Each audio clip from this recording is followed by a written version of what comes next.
ธสาระที่เป็นประโยชน์อย่างน้อยๆก็เอาหลักธรรมคำสอนในทางพระพุทธศาสนามาเป็นปฏิพรกับบรรดาท่านสาธุชนท่านผู้ฟังทั้งหลายได้ยินได้ฟังกันเป็นประจำเมื่อพร้อมแล้วจะนำพาญาติโยมกราบพระไหว้พระเป็นลำดับไปเนอะกราบหนึ่งกราบสองกราบสามกราบสี่กราบห้าอะระหังสัมมาสัมพุทโธภะคะวาพุทธังภะคะวันตังอภิวาเดมิกราบสวากขาโตภะคะวะตาธัมโมธัมมังนามัสสามิกราบสุปฏิปันโนภะคะวะโตสาวกสังโฆสังฆังนะมามิกราบมาตาปิตุคุณังอหังวันตามิกราบคุณูปการีวันตามิกราบกราบพระพุทธกราบพระธรรมกราบพระสงฆ์กราบระลึกถึงคุณพ่อคุณแม่กราบระลึกถึงคุณของครูบาอาจารย์ต่อไปก็ตั้งอกตั้งใจสมาทานแก้ว5โกฏากเนอ ยอบุญทอนว่าพระพุทธเจ้าตนได้โลกุตโมตนพาเสริฐอุดมกว่าหมู่สัตวโลกอันมีญาณปัญญาหาที่สุดบ่ได้สันนิสิโนนั่งอยู่แล้วดีนักบ่หวั่นไหวแต่พยามารวราโพธิมูเลนั่งเนื้อแดนแก้วแทบไกลก็ไม่มหาโพตนพาเสริฐมหาทีวิจโยผจญแพ้สงครามอย่างใหญ่มาลังยังพยามารสาเสนังกับดังเสนาลีโพนมารอาการจริงก็ได้ถึงแล้วสัมโพธิงยังพญาสัพพัญโยตยานทรัตหูญายธรรมทั้งมวลอันว่าผู้ฆ่าก็นบน้อมไว้โดยอันพันอาหังอันว่าฆ่าปันนามามีก็นบน้อมไว้โดยกายวจีมโนตังพุทธังยังพระพุทธเจ้าตนนั่นแลโยมกะธัมโมอันว่ามกะธรรมอันใดอาตังกีโกอันประกอบด้วยองค์8ประการสัมมาทิฏฐิอาทิโกอันมีสัมมาทิฏฐิเป็นต้นอริยปัตโตอันเป็นหนทางนิไกจะบาปอาจุกามโกอันเป็นหนทางเส้นซื่อบ่โกฏบ่เลี้ยวเพื่อเข้าสู่นิพพานะอันพ้นจากทุกข์ในวัฏสงสารจะนานังแห่งคนทั้งหลายโหติก็มีแลยังมกะธัมโมอันว่ามกะธรรมอันนี้อันกะทำคือบาปลำงับดับหายทุทัสโสนโย อันมีนัยยะอันควรจากหูจากหันยากนักปานิยานิโกนำสัตว์ออกจากวัฏสงสารโหติก็มีแลอาหังอันว่าคาปันนามามีขอนบน้อมไว้ด้วยกายวจีมโนตั้งธรรมังยังพระสัทธรรมเจ้านั้นแลโยสังโฆอันว่าพระสังฆเจ้าหมู่ใดวิสุทโธอันบริสุทธิ์จากบาปวราตะคินายโยอันควรนับเอาตานันพาเสริฐแห่งคนและเทวดาทั้งหลายสันตินทริโยอันมีอินทรีย์ทั้ง6ระงับดีนักสัพพมระพระหิโนอันมีมาละคือกิเลสละใดเสียแล้วอนาสโวอันหาอาสวะธรรมบ่ใดสามิธิปัตโตอันใดถึงแล้วยังความสำลิดทีบรมวรคู่เนหิเนเกหิโดยหมู่คนทั้งหลายอันมากโหติก็มีแลอาหังอันว่าคาปันนามามีขอนบน้อมไว้ตั้งสังฆังซึ่งพระสังฆเจ้านั่นแลอาหังอันว่าคา หน้ามามีก่อนนบน้อมไว้พุทธังยังพระพุทธเจ้าตนทรัตหูญายธรรมตังมวลคุณาสาขรันตังอันมีคุณปันดังน้ำมหาสมุทรอาหังอันว่าคาหน้ามามีก่อนนบน้อมไว้ธรรมังยังพระสัทธรรมเจ้ามุนีราชเตสิตังอันพระพุทธเจ้าอักเทศนาอาหังอันว่าคาหน้ามามีก่อนนบน้อมไว้สังฆังยังพระสังฆเจ้ามุนิราชสาวกังอันเป็นลูกศิษย์ฟังคำสอนแห่งพระพุทธเจ้าอาหังอันว่าคานามามิก่อนนบน้อมไว้ กรรมฐานะทายกายังครูบาอาจารย์เจ้าอันเป็นกรรมฐานะทายกานิพพานามากูเทสกังอันสำแดงของแห่งนิพพานพุทธปูชาอันว่าขีญาอันใดปูชายังพระพุทธเจ้ามหาเตจามีเตจาอนุภาวะอันมากธรรมะปูชาอันว่าขีญาอันใดปูชายังพระสัทธรรมเจ้ามหาปัญญามีปัญญาอันมากสังฆปูชาอันว่าขีญาอันใดปูชายังพระสังฆเจ้า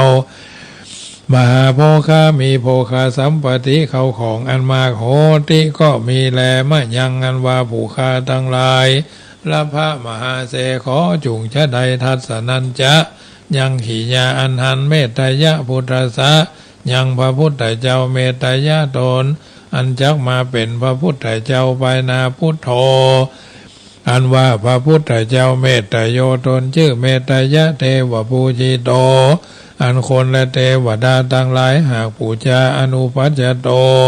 บ่เกิดมาเตื้อยาวะตราบใดมายังอันว่าผูคาทั้งหลายสังสารันโตภิแม่นตวนเตียวไปมาคือตายแล้วเกิดเอากำเนิดหลายที่สังสาเลในวัฏสงสารมกามามหาเสขอจงจะได้ถึงคือว่าขออย่าได้เกิดอบายเยในอบายทุกขติคือนรกเป็นเปรตเป็นสัตว์เดรัจฉานตายาวะตราบใดอิมินาตุปะบุภาราจาการวะกัมเมนา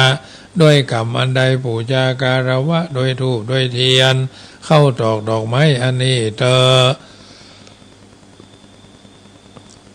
นิพพานาปัจจโยจงเป็นปัจจัยกัมจูคือใดนิพพานโหตุจงมีโนแก่ผู้ฆ่าทั้งหลายเที่ยงแท้แด่เธอนะโมตัสสะภะคะวะโตอะระหะโตสัมมาสัมพุทธัสสะนะโมตัสสะภะคะวะโตอะระหะโตสัมมาสัมพุทธัสสะนะโมตัสสะ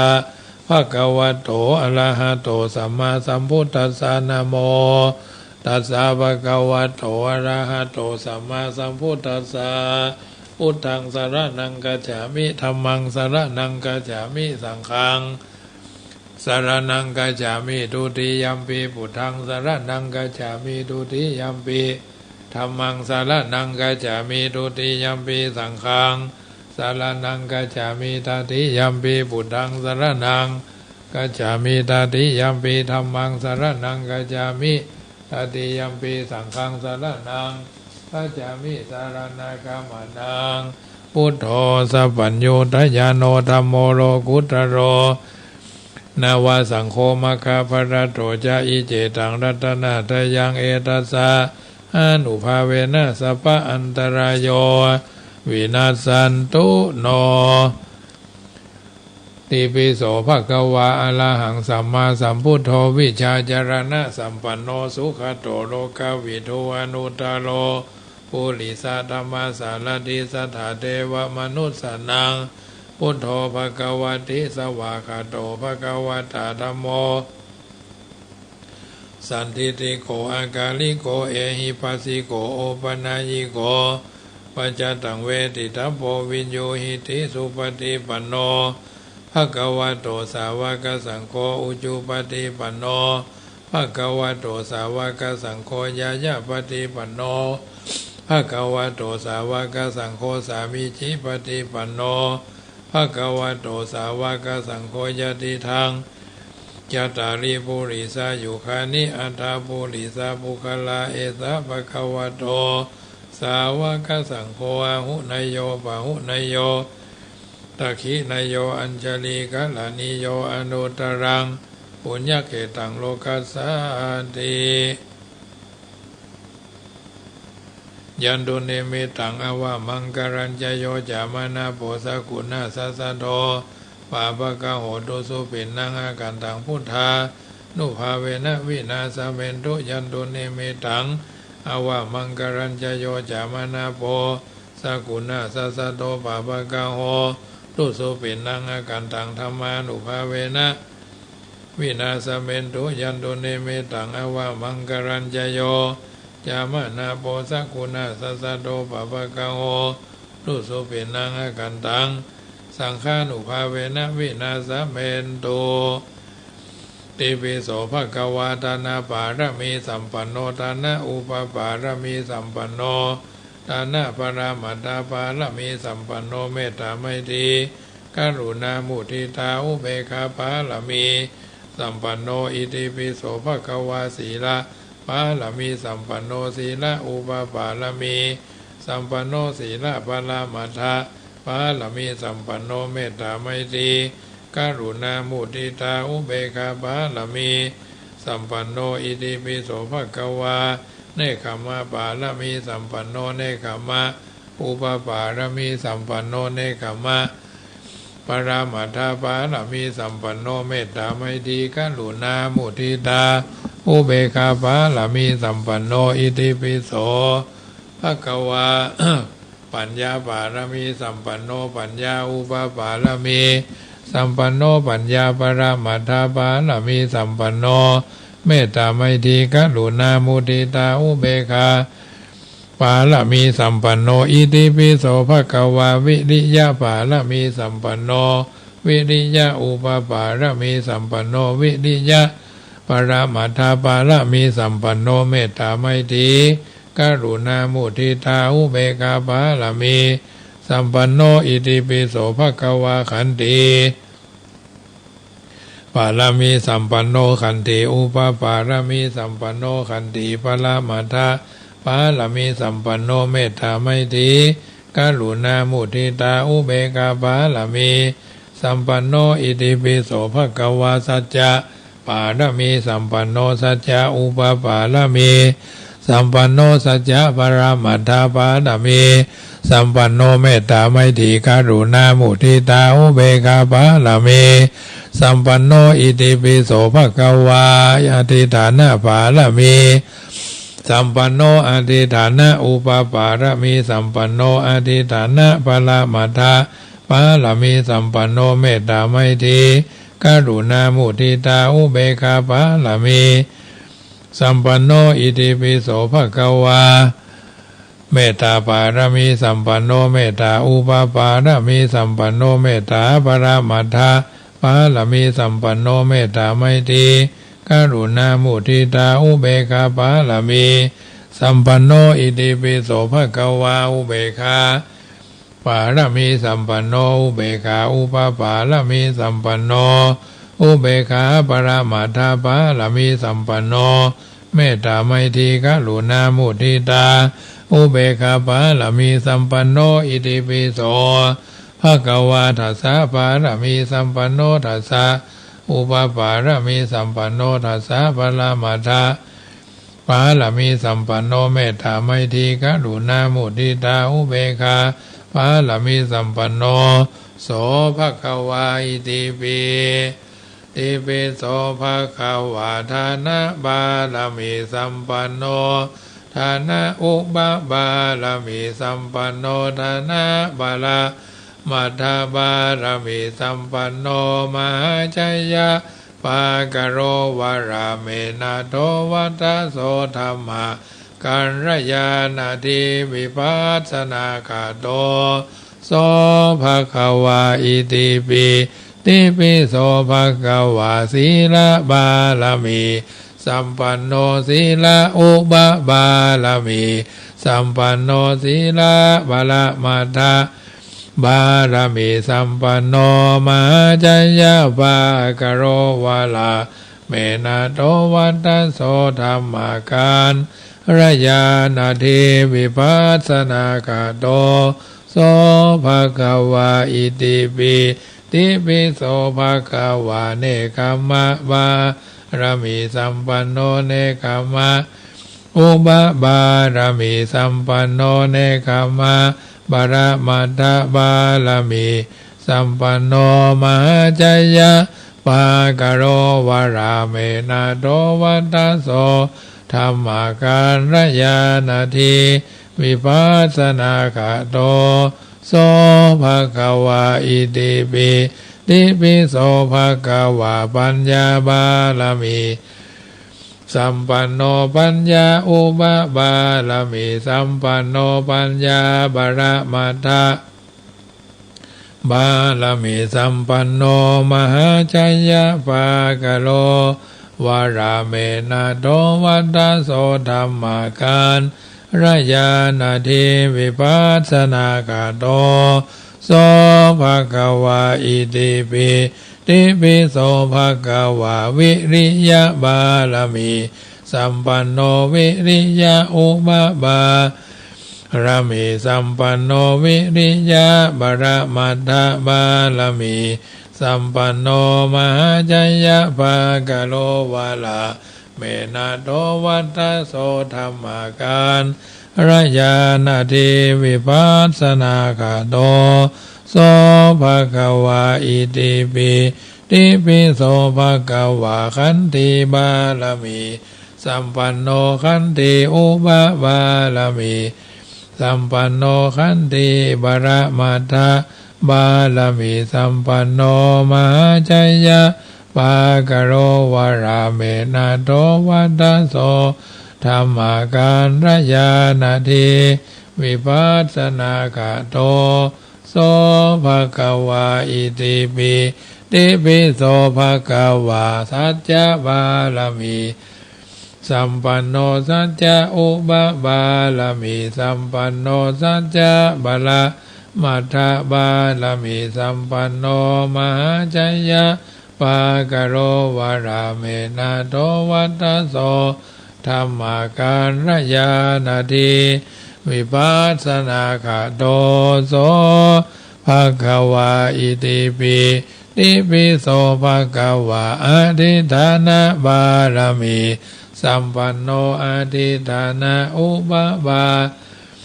รามีสัมปันโนอธิฐานะบารมัตถบารมีสัมปันโนมหาชัยยะปากโลวาราเมนะโตวัตตโสธรรมาการระยานาทิวิปัสสนาคาโตโสภะคะวาอิติปิติปิโสภะคะวาเนคัมเมตตาบารมีสัมปันโนเมตตาอุปบารมีสัมปันโนเมตตาบารมัตถบารมีสัมปันโนมหาชัยยะปากโลวาลาเมนะโตวัตตโสธรรมาการระยานาทิวิปัสสนาคาโตโสภะคะวาอิติปิติปิโสภะคะวาอุเบกขาบาลมีสัมปันโนอุเบกขาอุปบารามีสัมปันโนอุเบกขาบารมัตถบารมีสัมปันโนมหาชัยยะปากโลวาลาเมนะโทวัตตโสธรรมาการระยานาทิวิปัสสนาคาโตโสภะคะวาอิติปิอิติปิโสภะคะวาทัสสะบารมีสัมปันโนทัสสะอุปบารมีสัมปันโนทัสสะบารมัตถบารมีสัมปันโนมหาชัยยะปากโรวาลาเมนะโตวัตตโสธรรมาการระยานาทิวิปัสสนาคาโตโสภะคะวาอิติปิอิติปิโสภะคะวาพุทโธอนันตติขุโนวัตตโสภะคะวาอิติปิเอาละท่านสาธุชนท่านผู้ฟังทั้งหลายได้ยินได้ฟังการสังวาสสวดที่ยายพุทธคุณธรรมคุณสังฆคุณเป็นที่สัตเรียบร้อยเพราะฉะนั้นก็จะได้อู้ธรรมะเป็นปฏิภรณ์คำกรสอนใจคติธรรมคำกรเพื่อจะได้หู้ได้เข้าใจและนำไปประพฤติปฏิบัติมีคำกล่าวเอาไว้ว่าถ้าเสรีตามที่ควรจะชักชวนให้เจริญถ้าเสรีบ่มีขอบเขตจักเป็นเหตุให้ก่อกวนทั้งสองกรรมกล่าวนี้จุดมุ่งหมายเพื่อจะย้ำให้เป็นนักประพฤติปฏิบัติอยู่ความตามสมควรความสมควรและบ่สมควรเรื่องของเสรีภาพคือความเป็นอิสระ หรือความเป็นใหญ่แก่ตัวเองเป็นสิ่งที่ดีแต่ตรงกันข้ามความหมดอิสระเสรีนับเป็นความสูญเสียที่ยิ่งใหญ่เอาจะหันได้จากคนที่ถูกตกอยู่ใต้อำนาจของคนอื่นหรือประเทศอื่นที่ตกอยู่ในใต้การปกครองของประเทศอื่นจะทำให้คนในประเทศนั้นๆหมดโอกาสที่จะที่จะทำโดยทำตามความคิดของตัวเองโอกาสที่จะทำประโยชน์แก่ตัวเองและคนอื่นก็หมดไปเพราะฉะนั้นอิสระเสรีจึงเป็นสิ่งที่จำเป็นสำหรับคนปัญหาก็มีอยู่ว่าเมื่อเราได้เสรีภาพหรือมีเสรีภาพแล้วเราจะใช้เสรีภาพนั้นอย่างใดข้อนี้ถ้าจะเปรียบเสรีภาพเหมือนกับวัตถุภายนอกเช่นปืนก็ดีมีดก็ดีเป็นต้นที่จะฮื้อโทษฮื้อกุลข้อใดก็เปรียบเทียบว่าการมีปืนและการใช้ปืนย่อมจะมีถึงกุลถึงโทษถ้าผู้ใช้ในทางที่ถูกเช่นมีไว้เพื่อป้องกันตัวการขโมยขโจรป้องกันทรัพย์สินสมบัติการคนเข้าลักเข้าที่ให้ที่สวนขึ้นบ้านขึ้นจองนี่เนาะหรือมีไว้เพื่อป้องกันรักษาประเทศชาติแล้วอาวุธคือปืนนั่นก็จะเป็นประโยชน์แก่ตัวเองและประเทศชาติเป็นอย่างมากแต่ถ้าใช้ปืนในทางที่ผิดจุยจี้ปล้นข่มขู่คนอื่นเอาไว้ข่มขวัญอันอย่างอื่นต่อที่บ่ใช่มิบังควรเพื่อประโยชน์ของตัวเองปืนนั่นก็จะกลับมีพิษมีภัยโทษแก่ตัวเองและคนอื่นการใช้ปืนจะใช้ได้ตามขอบเขตของกฎหมายฉันใดการใช้อิสระเสรีภาพก็จะต้องใช้จะให้อยู่ในขอบเขตศีลธรรมฉะนั้นการที่จะใช้เสรีภาพให้ตรงตามจุดหมายและเป็นบนดีทุกฝ่ายนั้นผู้ใช้จะต้องพิจารณาดูตัวเองและคนอื่นให้ถูกต้องและตรงตามความเป็นจริงคือจะต้องรู้จักตัวเองว่าเฮาเป็นไผชาติตระกูลอายุตำแหน่งหน้าที่การงานความรู้คุณธรรมของเฮาเป็นจะได้พ้องและเมื่อเฮาจะใช้เสรีภาพของคนอื่นก็ควรจะรู้ว่าผู้นั้นคือไผเขาเป็นพ่อเป็นแม่เป็นครูบาอาจารย์หรือมีตำแหน่งหน้าที่และคุณธรรมเป็นอย่างใดเมื่อรู้จักตัวเองและคนอื่นดีแล้วเฮาก็ใช้เสรีภาพเหมาะสมกับตัวเองและคนอื่นเช่นเสรีภาพระหว่างพ่อแม่กับลูกจะมีสิทธิเสรีภาพเหมือนกับพ่อแม่ทุกอย่างเป็นการปฏิบัติที่ถูกต้องเช่นพ่อแม่แต่งตัวอย่างใดลูกที่อยู่บ้านอยู่ในฐานะยังเป็นละเอ็กละอ่อนจะแต่งตัวอย่างนั้นพ่อแม่จะกินอย่างใดลูกก็จะต้องกินอย่างนั้นเป็นต้น การเรียกร้องสิทธิอย่างนี้เป็นการเรียกร้องเกินฐานะจะต้องระงับยับยั้งไว้ก่อนจนกว่าจะตัวเองจะอยู่ในฐานะผู้ใหญ่เหมือนพ่อเหมือนแม่ศิษยานุศิษย์ก็เหมือนกันก็ควรจะมีความเคารพยังเกรงในครูบาอาจารย์ผู้บังคับบัญชาหรือเจ้านายก็เช่นเดียวกันลูกน้องเอาเป็นลูกน้องเจ้านายเอามีเจ้านายเอามีหัวหน้าฝ่ายเอาก็ว่าทำฐานะเกินพอดีเกินเจ้าเกินนายเกินผู้บังคับบัญชาถ้าหากพ่อแม่ปฏิบัติตัวบ่เหมาะสมเช่นพ่อแม่กินเหล้าเล่นไพ่เข้าบ่อนเจ้าหาเย็นเฮจะทำให้ทรัพย์สมบัติของตระกูลต้องพินาศย่อยยับพินาศล่มจมก็ต้องพยายามหาทางตักเตือนทักท้วงเพื่อรักษาทรัพย์สมบัติเอาไว้หรือผู้มีหน้าที่รับผิดชอบปกครองบ้านเมืองระดับหมู่บ้านระดับตำบลระดับอำเภอระดับจังหวัดระดับวัดปฏิบัติบ่ถูกต้องก็จะทำให้เกิดความเสื่อมเสียต่อประเทศชาติอันเป็นที่ส่วนรวมต่อหมู่บ้านต่อวัดต่อโรงเรียนราษฎรผู้ที่จะเป็นเจ้าของประเทศก็จะต้องหาทางทักท้วงแก้ไขจะนอนรับทับสิทธิ์โดยบ่ให้ความสนใจใยดีนั่นเป็นการใช้สิทธิเสรีภาพในทางที่บ่ถูกและ วิธีการเรียกร้องเพื่อสิทธิเสรีภาพก็จำเป็นจะต้องทำไปโดยวิธีที่ถูกต้องเช่นใช้ถ้อยคำสุภาพบ่ด่าว่าล่วงเกินบ่าตีตัวเสมอท่านหรือบ่ตีวัวกระทบคาดประการสำคัญอย่าให้เสียคุณธรรมคือความเคารพแต่เมื่อแต่ละบุคคลรู้จักสถานะภาวะความเป็นจริงของตัวแล้วคนอื่นแล้วใจสิทธิและเสรีภาพให้เหมาะสมกับฐานะก็ได้ชื่อว่าเคารพสิทธิของกันและกันผลก็คือความสุขความเจริญความก้าวหน้าจึงควรเป็นคติสอนใจว่าถ้าเสรีตามที่ควรจะชักชวนให้เจริญเป็นต้นประการต่อมาเปิ้นก็กล่าวว่าถ้าผู้ใหญ่ตามใจว่าจะ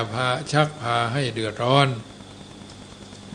อันธรรมดาคนในโลกนี้ถ้าจะจัดประเภทที่ย่อที่สุด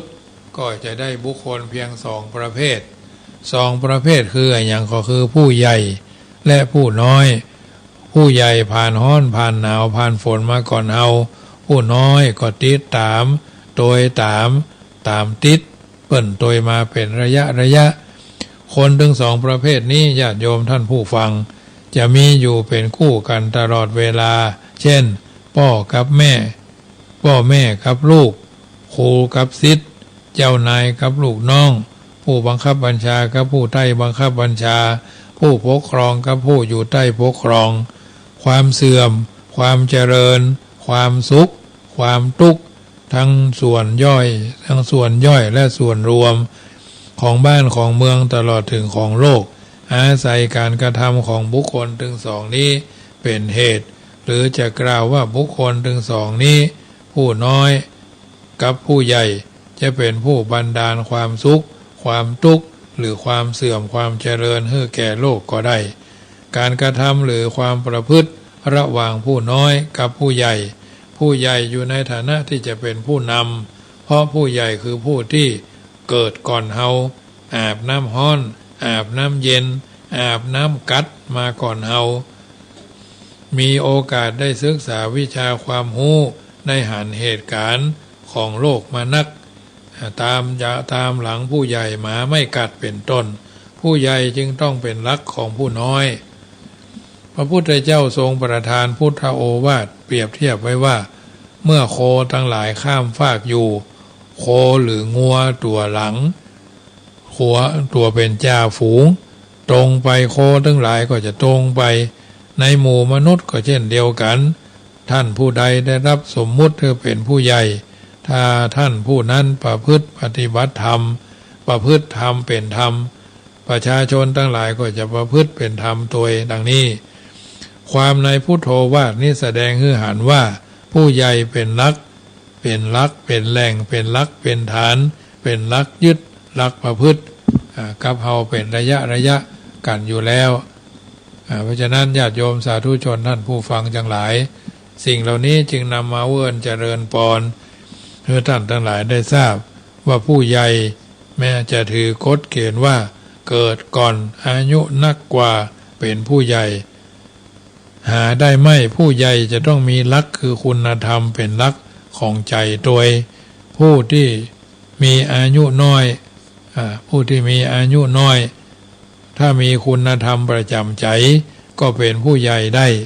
เพิ่นฮ้องว่าคุณวุฒโธอย่างพระเจ้าอยู่หัวนี่เพิ่นฮ้องว่าชาติวุฒโธคือพระองค์ท่านเจริญวัยด้วยชาติวุฒิเนาะผู้รักผู้ใหญ่ก็เพิ่นฮ้องว่าคุณวุฒิความเป็นผู้ใหญ่โดยคุณธรรมผู้ใหญ่จะอยู่ในฐานะของพ่อของแม่ฐานะของคุณครูและฐานะของผู้ปกครองก็ตามถ้าเป็นผู้บ่มีลักใจจะทำมาอย่างก็ทำตามใจว่าถือเอาใจเป็นตัวเองเป็นประมาณตกอยู่ใต้อำนาจอคติคือความฮักความจังความกลัวความเขลาขาดความเป็นธรรมหาความเมตตากรุณาบ่ได้การกระทำของผู้ใหญ่ดังกล่าวนี้จะเป็นเหตุให้เกิดความเดือดร้อนและผู้ที่ได้รับความเดือดร้อนเป็นอย่างยิ่งก็คือผู้น้อยผู้ที่อยู่ใต้ปกครองนั่นเอง นอกจากจะเป็นเหตุให้เกิดความระสำระสายบ่เป็นสุขแล้วยังทำให้เสียการงานและเสียผลประโยชน์ของส่วนรวมแถมโดยเพราะผู้ใหญ่บ่ให้ความเป็นธรรมแก่ผู้น้อยก็ขาดการเคารพนับถือ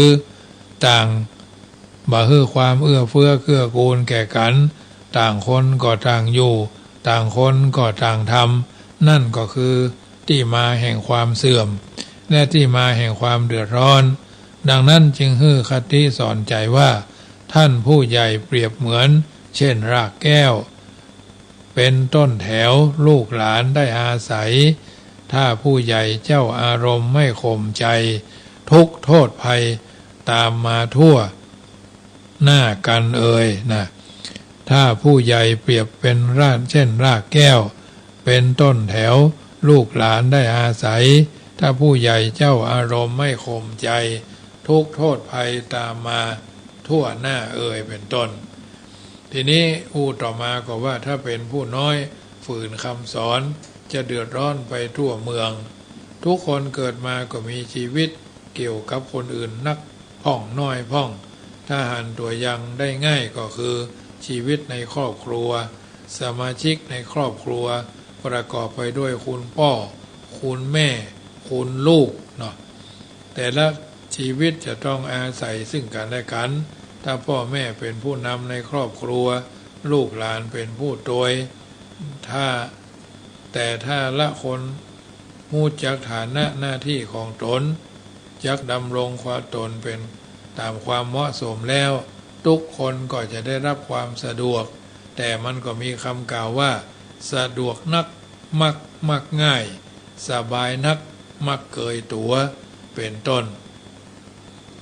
ตามฐานะเหมาะสมแล้วทุกคนก็ได้รับความสะดวกราบรื่นมีความผาสุกร่มเย็นความเป็นอยู่ของแต่ละคนในสังคมจึงเปรียบเหมือนตัวจักรเครื่องจักรเช่นเครื่องนาฬิกาถ้าเครื่องจักรแต่ละตัวหมุนไปตามหน้าที่เข็มนาฬิกาก็จะหมุนไปตรงเวลาเจ้าของนาฬิกาก็จะได้อาศัยใช้ดูเวลาทำงานให้ลุล่วงไปได้ตามประสงค์คนในสังคมส่วนใหญ่จะเป็นเรื่องของประเทศชาติก็เช่นเดียวกันคนที่จะทำประโยชน์ให้แก่ครอบครัวหรือสังคมส่วนใหญ่จะต้องเป็นคนดีคนจะเป็นคนดีได้ก็ต้องอาศัยการอบรมสั่งสอนดังนั้นสังคมทั่วโลกจึงนิยมให้มีโรงเรียนมีสถานที่อบรมมีวัดเพื่อให้เป็นสถานที่อบรมสั่งสอนผู้ที่ให้การอบรมสั่งสอนก็คือพ่อแม่ครูอาจารย์นักปราชญ์ได้สอนไว้ว่าผู้ถือกำเนิดเกิดมาเป็นมนุษย์นับเป็นลาภอันประเสริฐแต่ถ้าถือกำเนิดเกิดมาแล้วบ่ได้รับการอบรมสั่งสอนบ่ได้การแนะนำตักเตือนบ่เกิดเสียเลยจักดีกว่านะผู้ที่กำเนิดมาเป็นมนุษย์มาพบพระพุทธศาสนา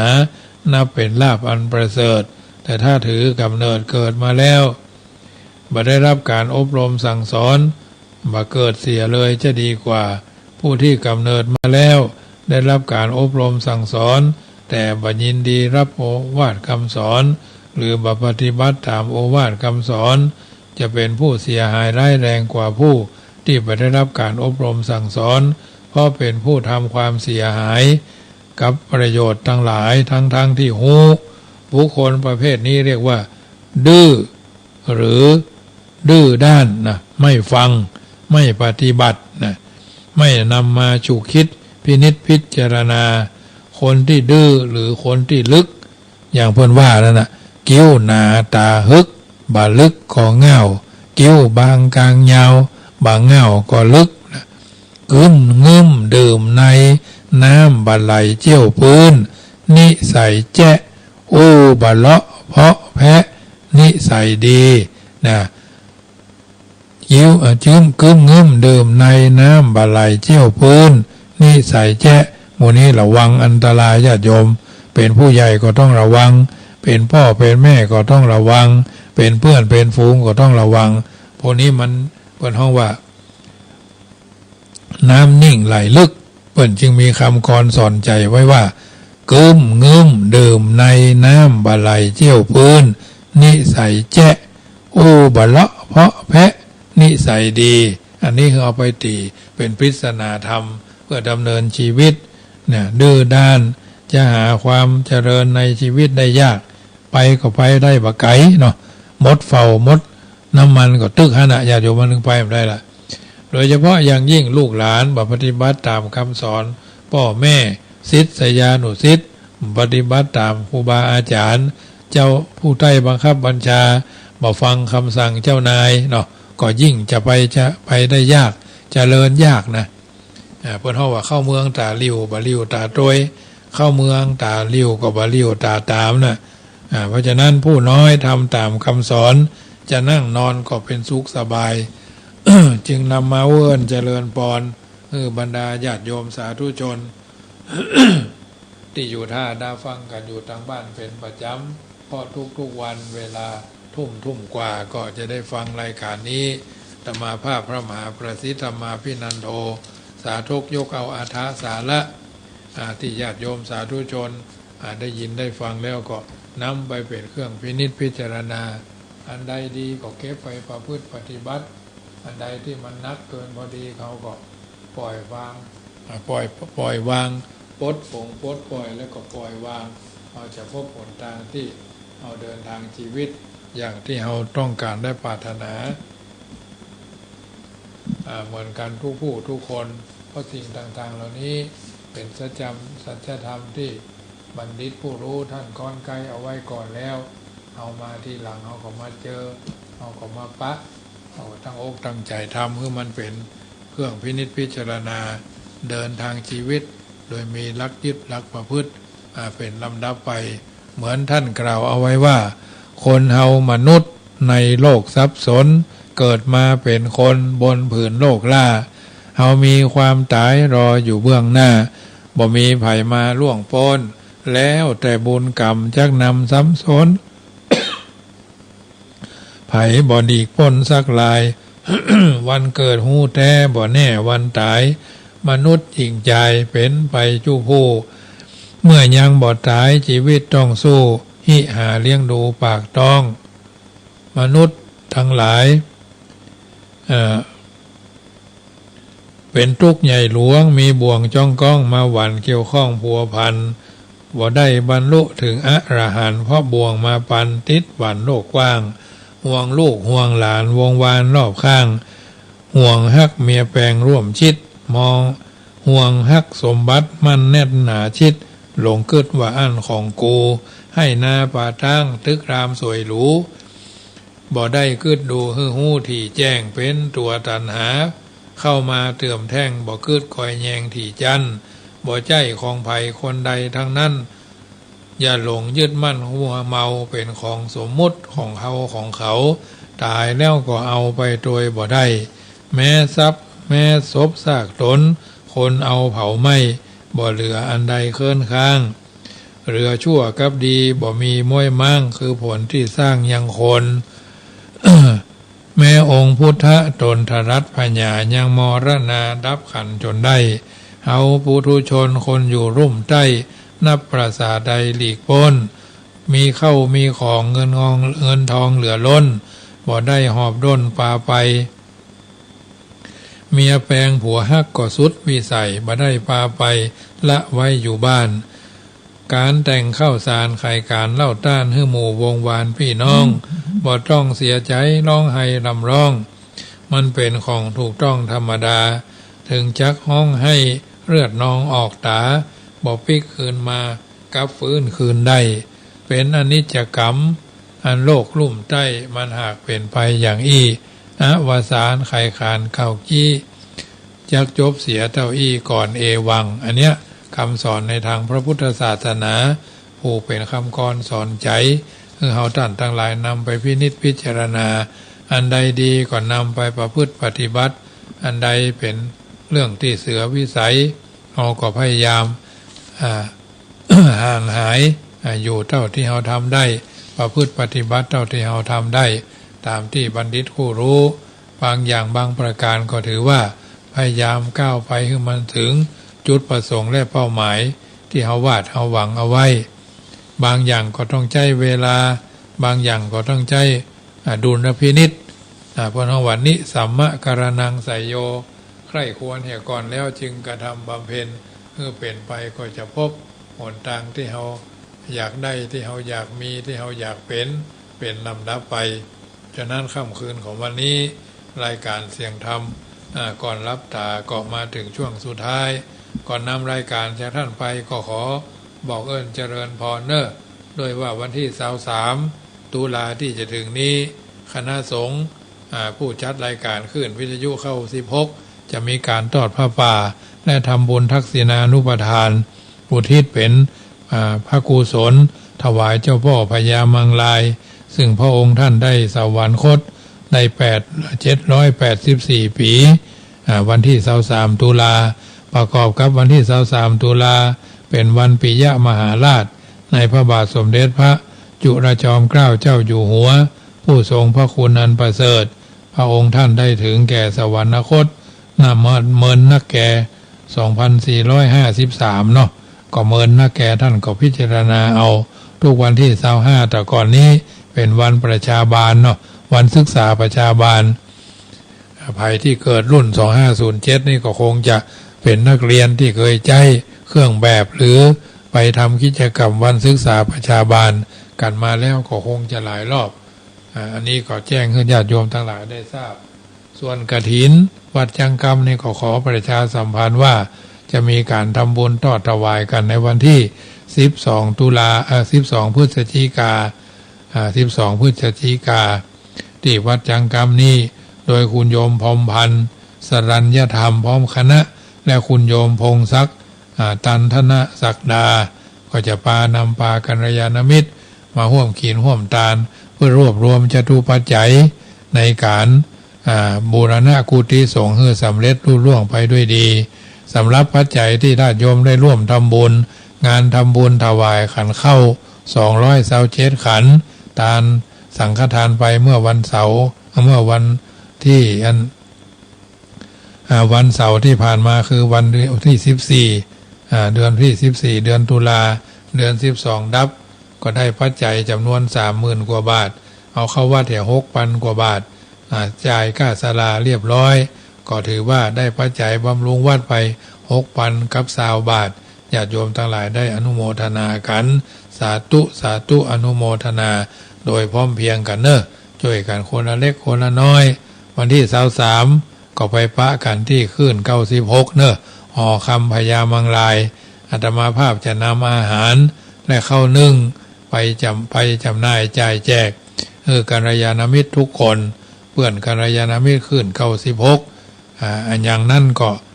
มั่มมึกไปก่อนเนาะจะได้ไปปะกันวันที่23ตุลาก่อน10 โมงเขาก็ไปปะกันที่หั่นอาตมาภาพต้องเดินทางไปก่อนจะไปสวดทักษิณานุปทานถวายพ่อพญามังลาย784 ปีวันพรุ่งนี้ขอให้โชคดีมีใจโชคหลายมีมั่งมีเงินทองเหลือใจเหลือจ่ายเหลือไว้เทตานดูตั้งกินดูตั้งใจดูตั้งไว้เทตานกับบรรดาท่านสาธุชนทุกคนทุกท่านรัตนัตตยานุภาเวนะรัตนัตตยะเตชะสาสิทธิพุทธังกิจจังมะมะผู้คนไหลมานะชาริติสิทธิธรรมังกิจจังมะมะเข้าของไหลมานะชาริติสิทธิสังฆังกิจจังมะมะเงินทองไหลมานะชาริติอมปุถโธโยแค้วคาดพระพุทธเจ้าย้ายบาทอิติปิโสภควาอมธัมโมโยแค้วคาดพระพุทธเจ้าย้ายบาทอิติปิโสภควาอมสังโฆโยแค้วคาดพระพุทธเจ้าย้ายบาทอิติปิโสภควาสัทธาโสถีพระวันทุโวพุทโธบังซ้ายธัมโมบังขวาสังโฆบังกายาอะระหังบังเกสาอะระหังพุทโธนะโมพุทธายะใจยตุภวังใจยะสุปมังกรังใจยะโสถีพระวันทุโวอายุวันโนสุขังปะลังขอเจริญพร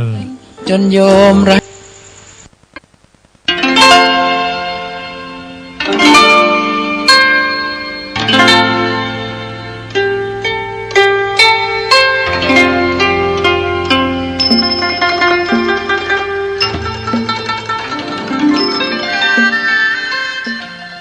วัสดีครับท่านผู้ฟังที่เคารพพบกันวันพระนี้ผมร้อยเอกสุธีสุขสากลอนุศาสนาจารย์กรมทหารราบที่1มหาดเล็กรักษาพระองค์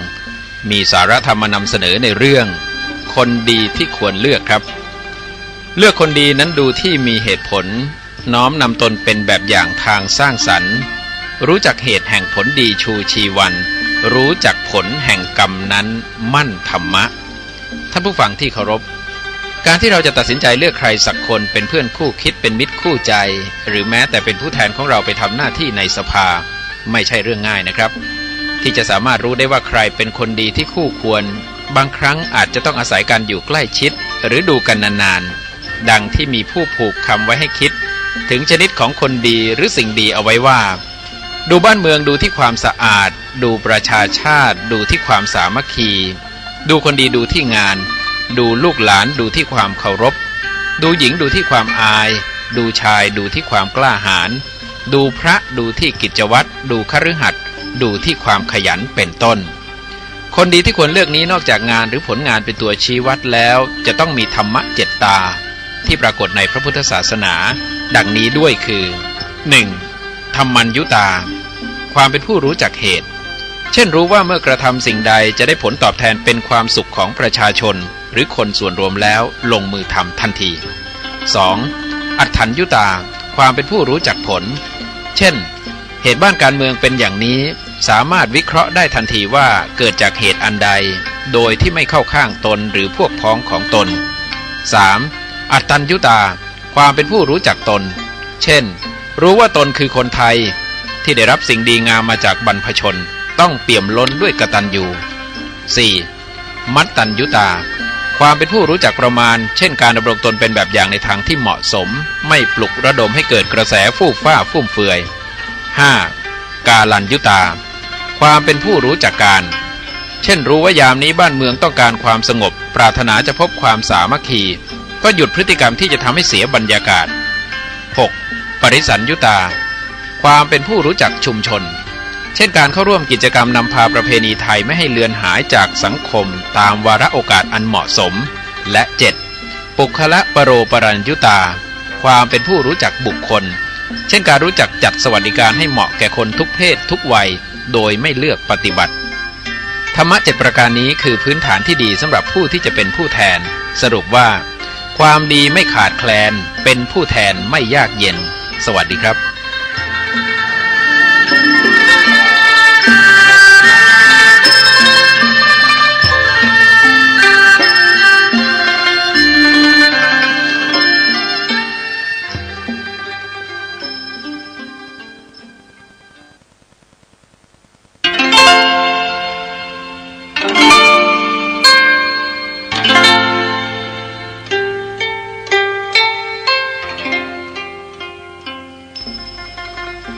สวัสดีครับท่านผู้ฟังที่เคารพ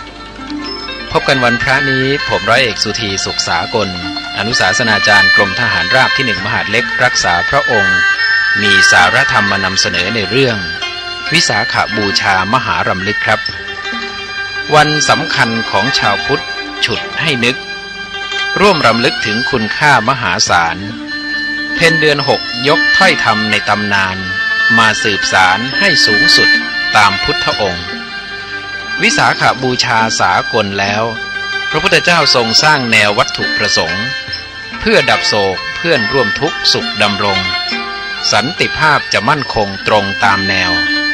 ประสูติตรัสรู้ปรินิพพานคือตำนานแห่งคืนวันอันผ่องแผ้วพระศาสดาเอกของโลกมอบโชคแล้วชั้นหางแถวควรรู้ค่าบูชาธรรมท่านผู้ฟังครับวิสาขบูชาวันสำคัญของชาวพุทธระดับโลกได้เวียนมาบรรจบครบรอบปีกันอีกครั้งหนึ่งแล้วนะครับเป็นโอกาสทองของชีวิตที่จะได้ใช้สิทธิ์ของความเป็นชาวพุทธหยุดจากงานประจำบางประการแล้วมาสืบสารตำนานแห่งวันสำคัญนี้ ด้วยการทบทวนศึกษาเป็นมหารำลึกคือนึกถึงเรื่องราวในพุทธประวัติแล้วสะท้อนย้อนมาจัดระเบียบชีวิตเริ่มจากดวงจิตที่เปี่ยมศรัทธา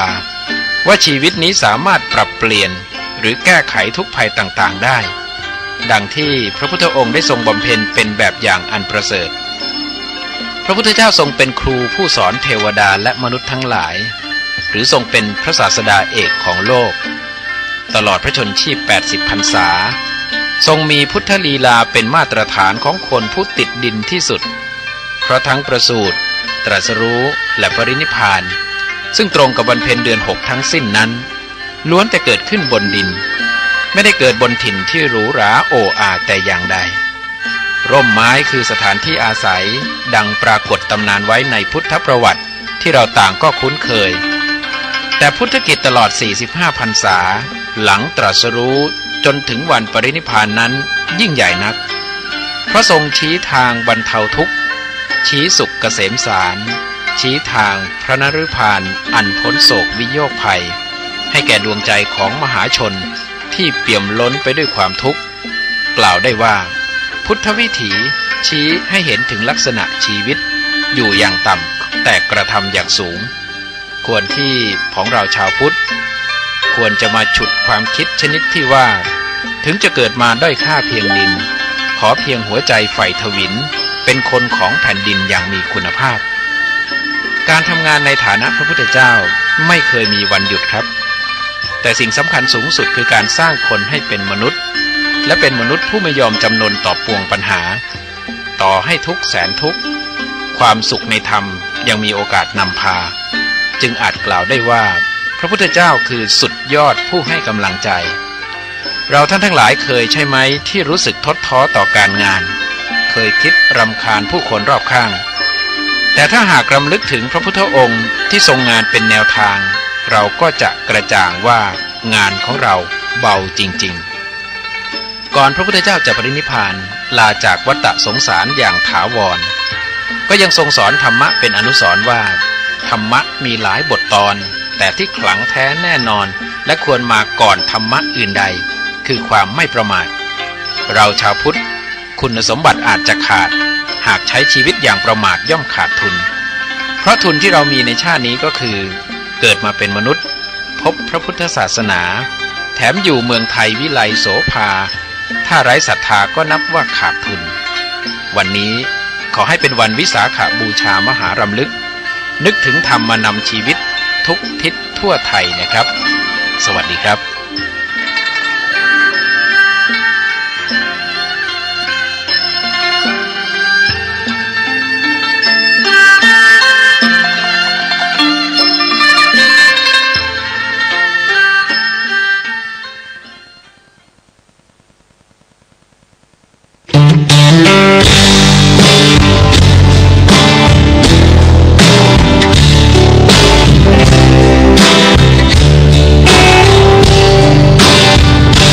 มีเวลาประมาณชั่วโมงหนึ่งไหมถ้าเธอคิดว่าหัวใจมีอะไรที่ยังมืดดำมีเรื่องค้างใจมากมายที่คิดจะทำแต่ก็เผลอให้ใจตกต่ำอยากจะย้ำสำคัญจริงๆกรุณาฟังธรรมฟังให้หมด